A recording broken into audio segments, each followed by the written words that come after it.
Lucas 24, vamos a empezar en versículo 1. El primer día de la semana, muy de mañana, vinieron al sepulcro trayendo las especies aromáticas que habían preparado y algunas otras mujeres con ellas. Y hallaron removida la piedra del sepulcro, y entrando no hallaron el cuerpo del Señor Jesús. Aconteció que estando ellas perplejas por esto, y yo quiero que note la actitud de las mujeres y luego la actitud de Pedro, perplejas por esto, he aquí se pararon junto a ellos dos varones con vestiduras resplandecientes, estos son los ángeles, ¿verdad? Y como tuvieron temor, bajaron el rostro a tierra, les dijeron, ¿por qué buscáis entre los muertos al que vive? No está aquí, sino que ha resucitado. Acordaos de lo que os habló cuando aún estaba en Galilea. ¿Qué significa eso? Cuando aún estaba en Galilea. Desde el principio, ahí empezó su ministerio. Desde Galilea hasta ahora les decía lo mismo, diciendo, es necesario que el Hijo del Hombre sea entregado en manos de hombres pecadores y que sea crucificado y resucite el tercer día.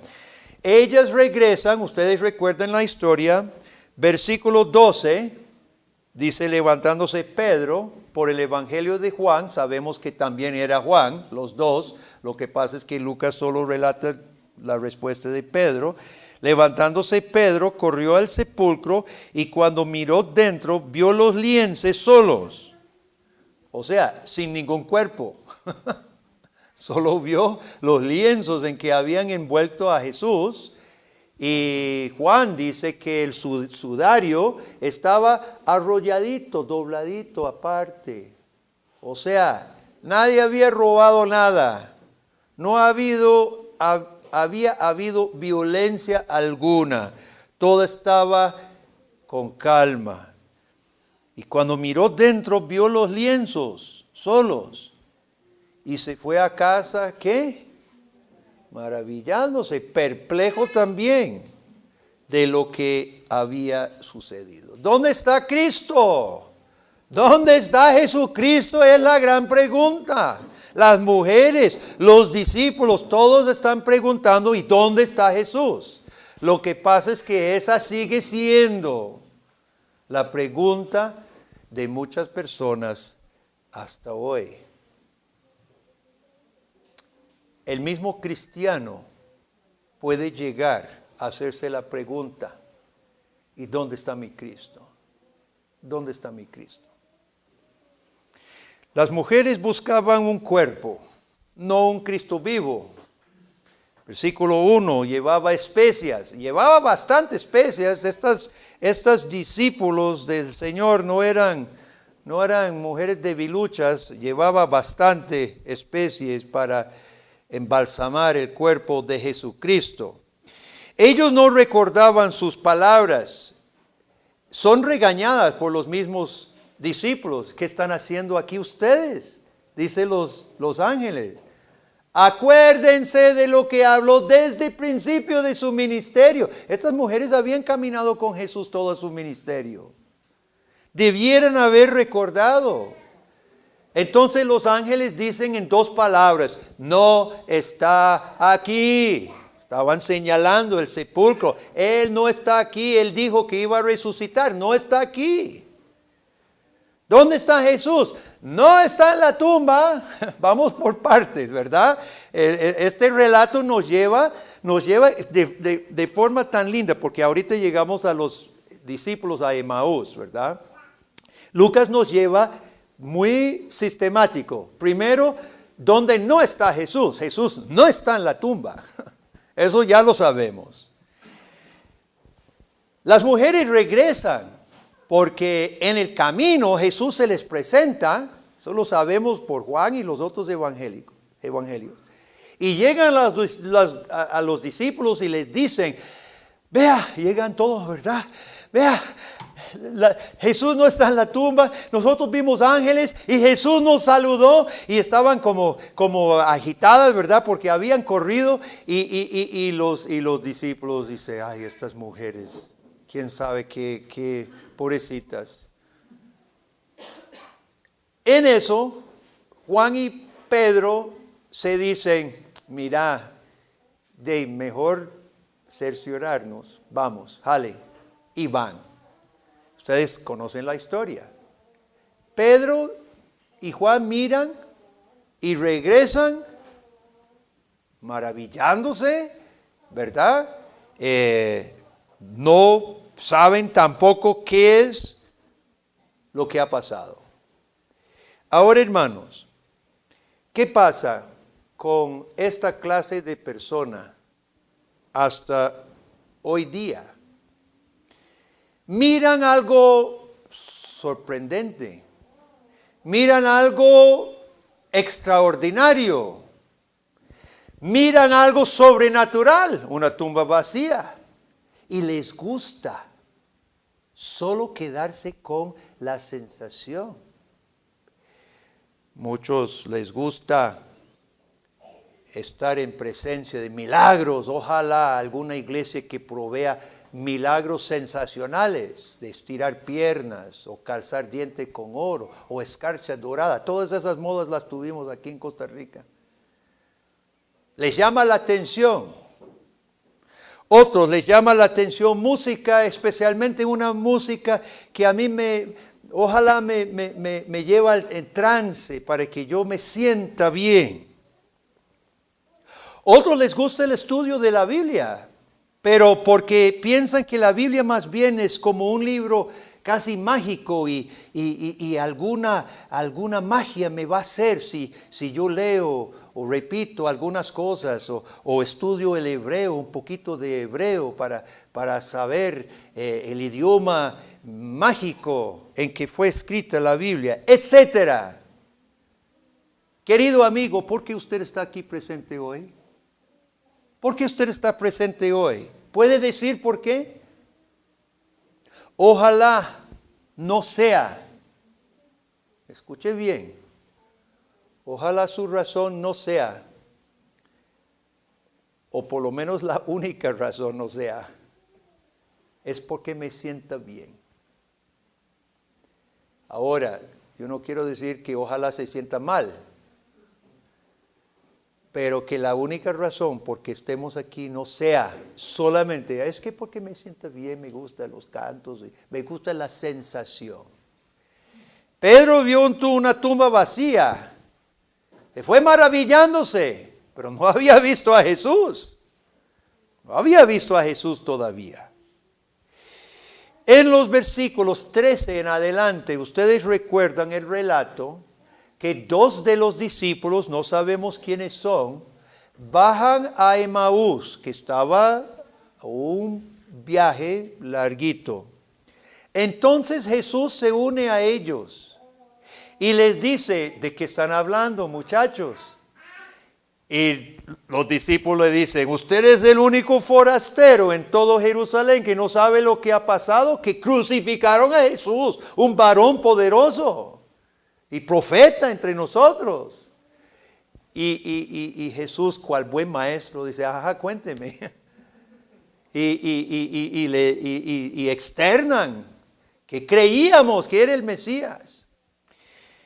Y llega el momento, después de que han dado todas sus teorías, fíjese en versículo 25 de este mismo capítulo. Entonces Jesús les dijo, oh insensatos y tardos de corazón para creer todo lo que los profetas han dicho. ¿No era necesario que el Cristo padeciera estas cosas y que entrara en su gloria? Y comenzando desde Moisés y siguiendo por todos los profetas, les declaraba en todas las escrituras lo que de él decían.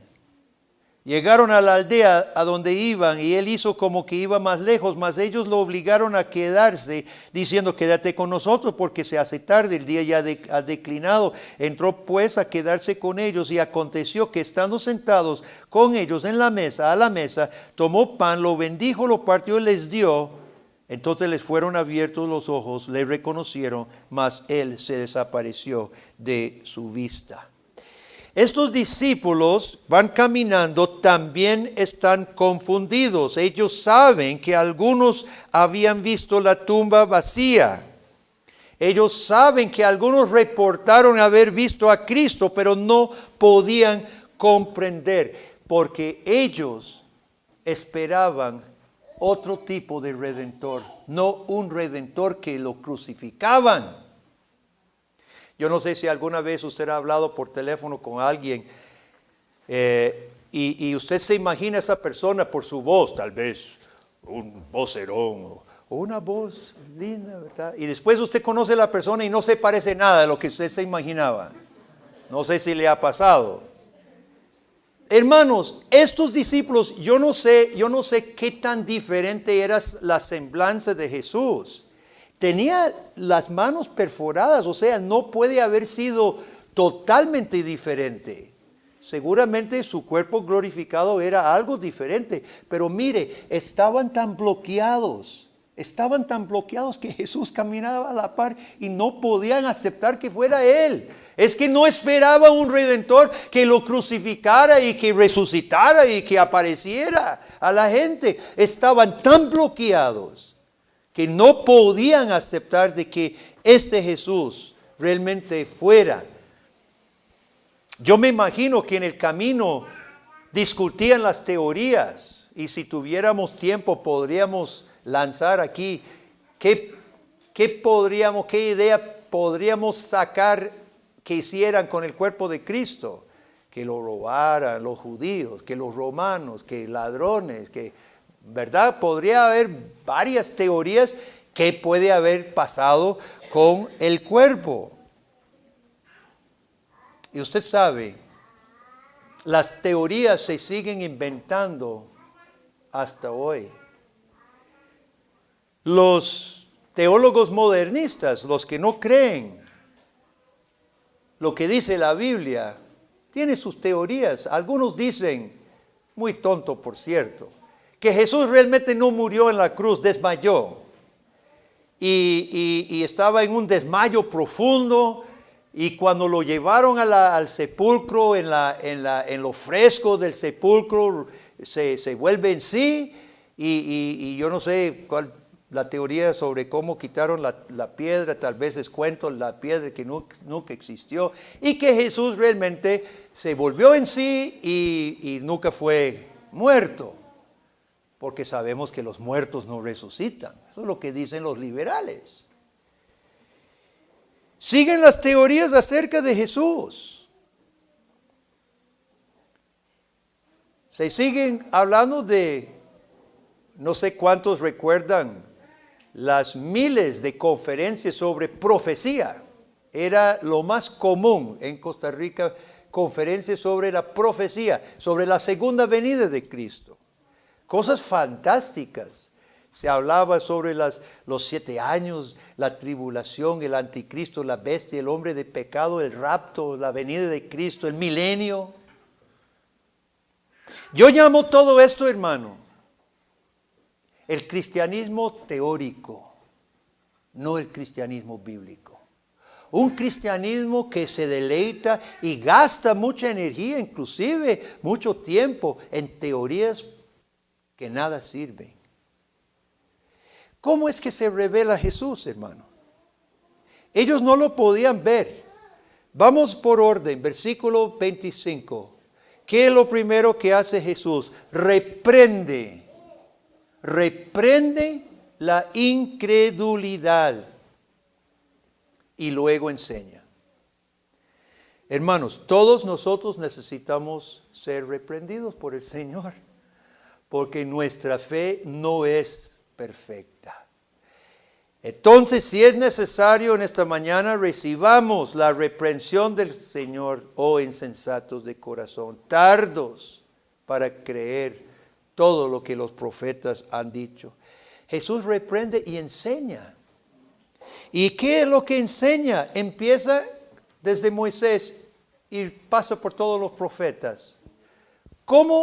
¿Cuáles eran las dos categorías de los judíos para hablar de la Biblia? Moisés, la ley y los profetas. Empieza en Génesis 1 y termina en Malaquías. Jesús recorre el Antiguo Testamento completo. Porque en esta iglesia, hermanos, ahorita en la escuela dominical, usted está en el Antiguo Testamento también. En la escuela dominical, pequeños, medianos de Marcelo y adultos, todos estamos estudiando el Antiguo Testamento. ¿Por qué? ¿Acaso Jesús no se revela ahí? Si Él mismo dice, empezando desde Moisés y pasando por todos los profetas, les decía de lo que de Él decían todos ellos. Si usted puede leer el Antiguo Testamento y no ver a Jesucristo, mi hermano, Jesús no se te ha revelado.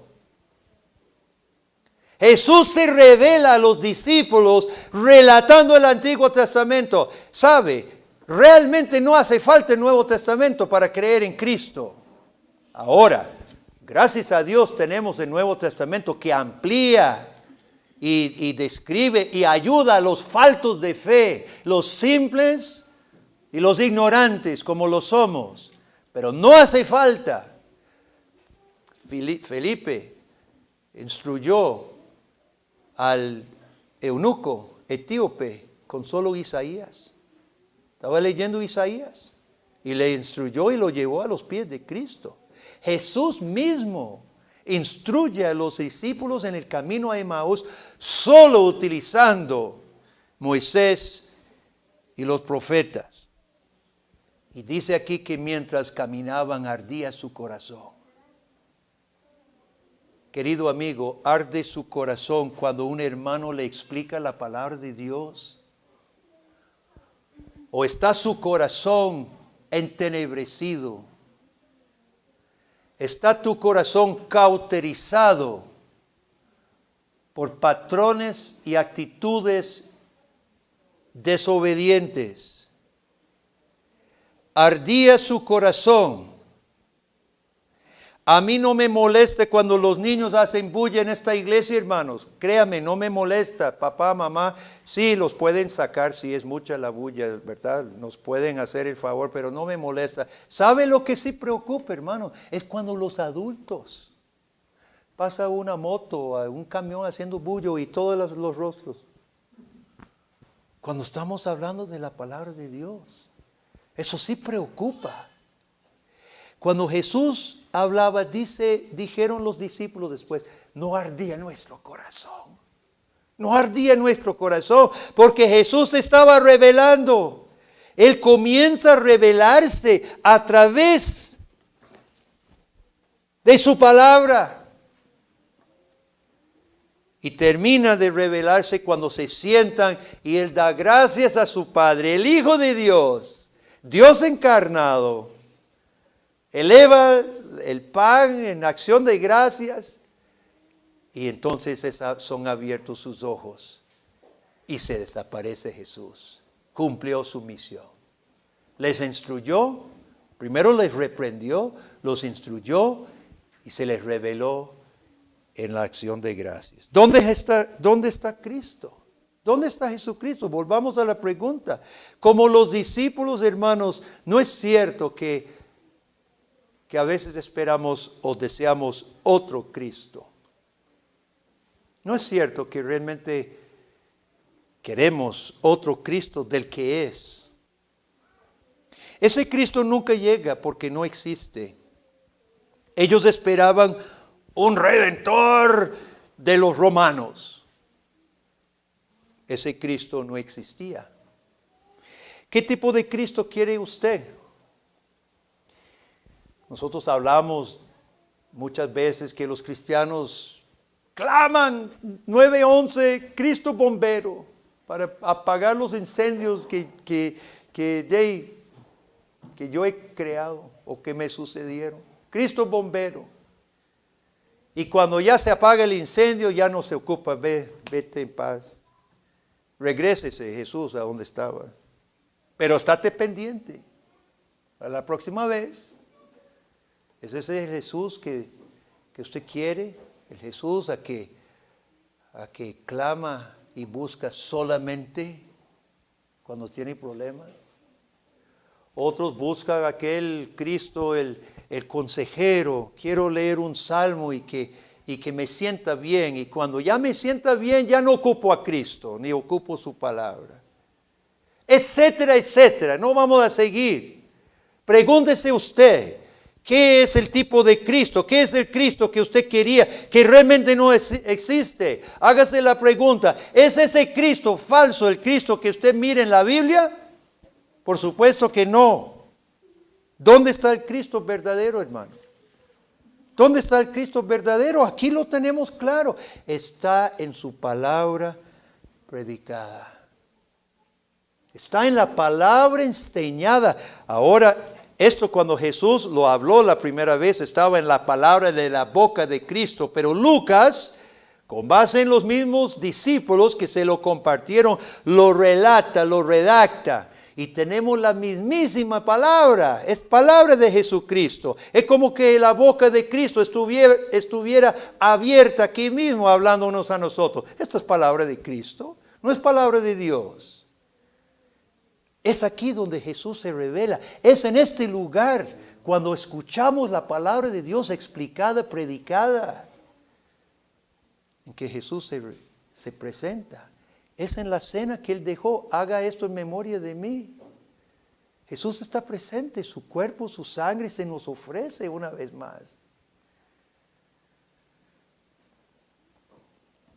La palabra de Jesucristo, una y otra vez en este pasaje dice, era necesario que el Cristo muriera, resucitara y fuera predicado.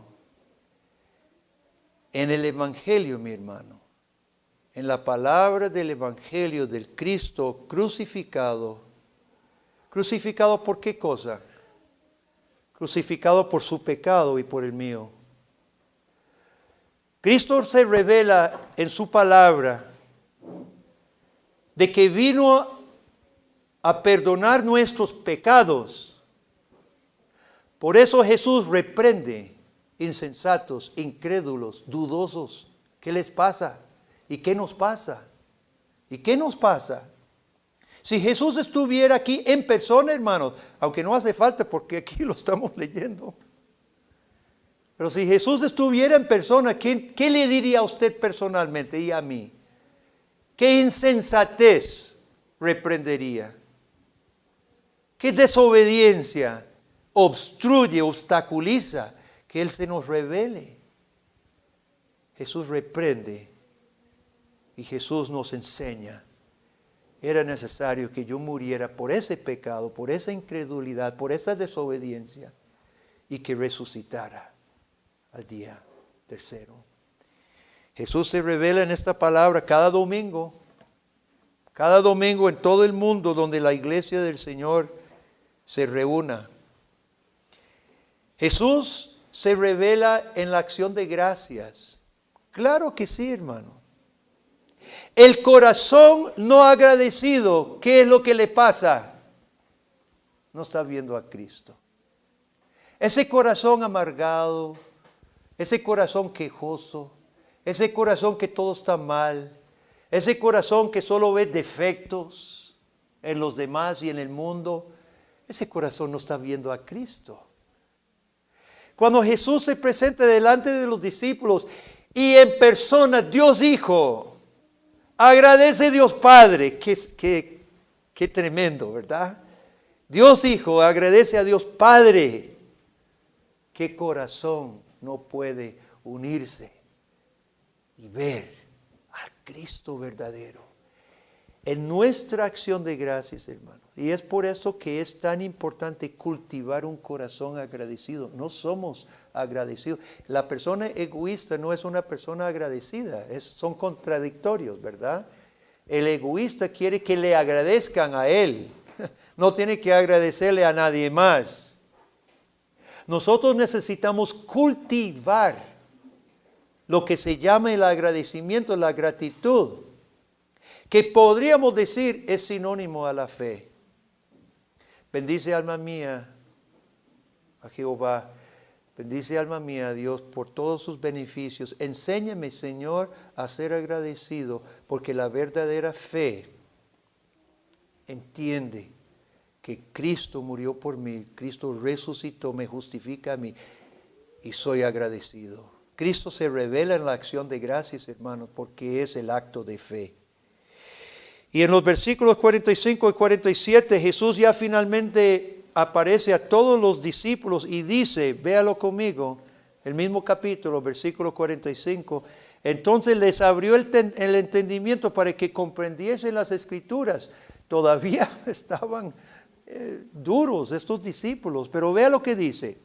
Así está escrito, así fue necesario que el Cristo padeciese y resucitase de los muertos al tercer día, y esto se agrega, y que se predicase en su nombre el arrepentimiento y perdón de los pecados en todas las naciones, comenzando desde Jerusalén, y vosotros sois testigos de estas cosas. Hermano, Jesucristo está presente en la predicación suya y mía del perdón de pecados y vida eterna en Cristo Jesús.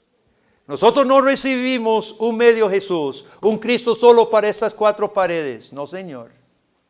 Nosotros no recibimos solo un Jesucito de los cristianitos. Dice Jesús mismo, era necesario que yo muriera y que resucitara. Y es igual de necesario, el mismo término, dei. Es necesario las tres cosas, morir, resucitar y ser predicado. Y si nosotros lo hemos recibido en su muerte para perdón y en su resurrección para justificación, también lo hemos recibido para compartirlo en todas las naciones. Que Dios nos ayude. ¿Dónde está Jesucristo? Jesús está presente. Está presente en este mundo, recogiendo a su pueblo a través de su palabra, y se revela en su palabra a nosotros para formarnos y transformarnos como lo hizo con sus discípulos, hermanos. Aquí salieron los discípulos después de Pentecostés, salieron transformados, ya no confundidos, ya no estaban confundidos más, ya no dudaban de nada, ya no tenían el corazón dudoso, salieron de ahí transformados. Y eso es lo que hace Jesucristo con nosotros, hermanos. El cristiano que ha visto a Cristo por la fe es una persona transformada, no miedosa, no dudosa, no quejosa, no amargada, no resentida, no cuestionando. Una persona reformada a la imagen de Jesucristo. ¿Quiere saber que Cristo está con usted siempre? ¿Quiere estar seguro que usted camina con Él y Él con usted? ¿Quiere la mejor prueba de que el Cristo resucitado es suyo? Entonces, querido amigo, recíbalo tal como Cristo es presentado en la Biblia. Hay otros Cristos que se ofrecen, no son Cristos verdaderos. Recibe el Cristo de la Biblia por el verdadero arrepentimiento y la fe, y tendrá el Cristo. Tendrá el Cristo. Arrepintámonos y creamos. Agradézcale con corazón contrito y humillado y agradecido, y anuncie su nombre. Muchos hoy día siguen preguntando, ¿dónde está ese Jesús que los cristianitos tanto hablan de Jesús? Nosotros podemos demostrarle al mundo que Jesucristo está muy vivo y activo. ¿Dónde está Jesús? Ha estado aquí. Desde que abrimos esta palabra al principio de este servicio, ha estado aquí de manera muy especial, porque Jesús dijo, donde hay 2 o 3 reunidos en mi nombre, estoy en medio. Y esta es su palabra, y Cristo está aquí y ha estado aquí. Cristo está presente cuando usted dobla rodillas con corazón agradecido y agradece su salvación. Está presente contigo. Y Cristo está presente cuando usted comparte con la persona no cristiana que Jesús es único, Salvador y Señor. ¿Estará presente como Señor Jesucristo en su vida? Solo usted puede contestar esa pregunta ante Dios. Y es mi ferviente oración y deseo que cada persona aquí presente pueda decir, yo sé que Cristo vive, está aquí. Amén. Oremos. Padre, gracias, Cristo Jesús, por tu resurrección con poder, y gracias por tu paciencia en instruir a tus discípulos incrédulos, tardos, insensatos, así como lo somos nosotros, oh Dios. Gracias, Señor Jesús, por tu resurrección, y gracias que tú estás presente en tu palabra, y ayúdanos, oh Dios, a no menospreciar tu presencia. Gracias por esta cena ahora que recibimos, otra muestra tangible de tu presencia con tu iglesia, Dios. Gracias te damos en el nombre de Cristo. Amén.